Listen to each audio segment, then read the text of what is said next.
ইসলামের ছোট্ট বন্ধু, ভাই ও বোনেরা, আসসালামু আলাইকুম। কেমন আছেন আপনারা? ভালো আছেন?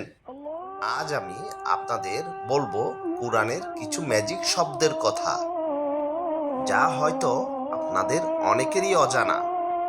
পবিত্র কোরআন কি শুধু একটি ধর্মগ্রন্থ, নাকি এর ভিতরে আছে এমন এক গাণিতিক নিখুঁততা যা মানুষ কখনোই বানাতে পারে না?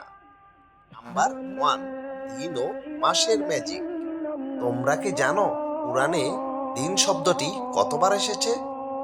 365 বার, যা একটি সৌর বছরের দিনের সংখ্যা। আর মাস শব্দটি এসেছে 12 বার, ঠিক এক বছরের মাসের সংখ্যার মতো। বিষয়টি কি কাকতালীয় নাকি পরিকল্পিত? তোমরা অবশ্যই কমেন্ট করে জানাবে। 2 নাম্বার ম্যাজিক শব্দগুলো হলো দুনিয়া এবং আখিরাত।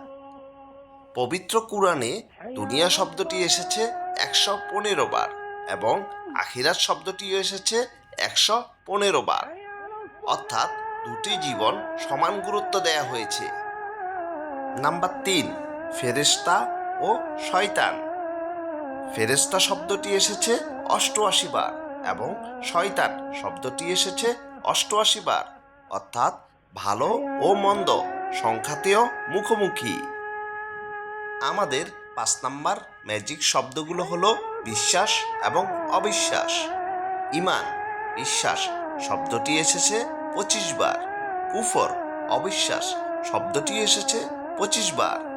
মানুষের সামনে দুইটি পথ সমানভাবে উপস্থাপিত।